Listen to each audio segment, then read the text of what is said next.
Today's recipe is delicious. Kerala style fish curry in coconut milk.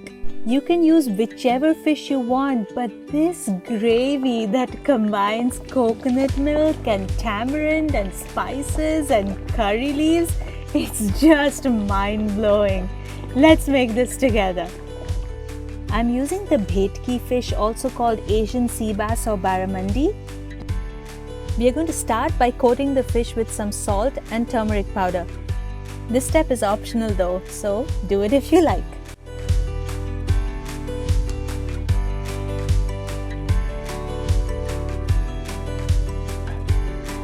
Alright, let's set that aside and let's take a look at the other ingredients. We need 1 medium-sized onion finely chopped, 1 tablespoon of crushed ginger and garlic, 10 to 12 curry leaves, 5 slit green chilies, half a cup of fresh tomato puree, 1 can or 400 ml of coconut milk, 3 tablespoons of virgin coconut oil, 1 teaspoon of tamarind concentrate, half a teaspoon of mustard seeds, 1/4 teaspoon of fenugreek or methi seeds, half a teaspoon of cumin seeds, half a teaspoon of turmeric powder, 2 teaspoons of coriander powder, 2 teaspoons of Kashmiri red chili powder, 1 teaspoon of powdered black pepper, and salt to taste. One important point is don't shake the can of the coconut milk. We want to separate the top creamier half from the bottom half of the coconut milk, which is usually a little more thinner. Now set both aside and let's get started. Let's set a pan on medium heat and add 2 tablespoons of the coconut oil. We'll use the last tablespoon of coconut oil later. Once the coconut oil has melted, we are ready to fry the fish. This step is absolutely optional. Most people put in raw fish directly inside the gravy, but I prefer to fry it just a tad bit, like 1 minute per side. When fresh fish is added to the gravy, it breaks really easily. It's very delicate. This little bit of frying is going to totally help it hold its shape. You can skip this step if you like, but I totally prefer it this way.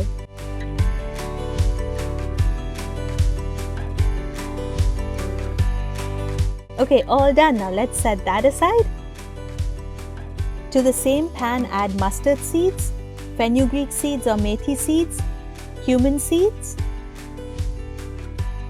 curry leaves, slit green chilies, and give it a quick stir. Next, add in the onions and the crushed ginger and garlic. Sprinkle some salt.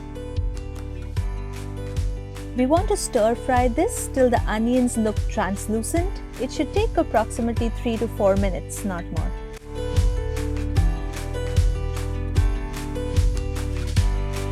Okay, next let's add in the tomato puree, and we want to stir this until the mixture kind of dries up and starts to ooze out some oil.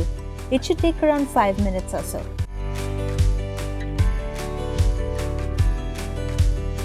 Okay, looks good.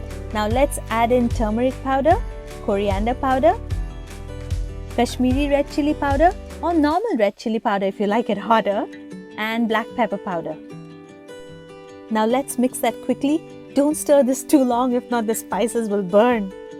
And now add the thinner portion of the coconut milk, the bottom half of the can, remember? It seems a little too thick. I'm going to thin out the gravy with half a cup of water.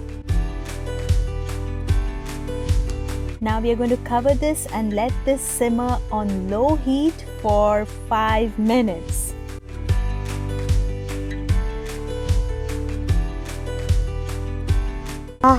This is already smelling so good. Oh my goodness. Okay, now let's taste for salt and tartness. Add as much tamarind concentrate as you like.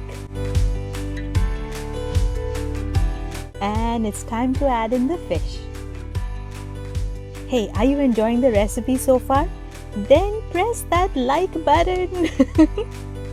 Okay, now let's bathe the fish with the thicker, creamier coconut milk. See, that's why I like adding it in the end, because the gravy has this amazingly creamy texture. If you add it in the beginning, it all turns into coconut oil and it's not as creamy. I tested it. Okay, now let's place the lid on for just 2 minutes. My mouth is watering while editing this video. I think I'm going to make this again tomorrow. Okay, now let's end the show with adding 1 tablespoon of that remaining virgin coconut oil that we had. This makes the gravy silky smooth and glossy and wonderfully aromatic. And done! Let me share a secret. Eat this curry the day after you make it. It's going to be even more mind-blowing. Alright, my dear friends, that's all for today. If you're on any of these different social media sites, do follow me. For written recipes, visit my blog. Have you subscribed to my channel yet? What? You haven't? You should! I sound so desperate. No, really, I post exciting recipes every week. Alright then, see you next week. Bye-bye.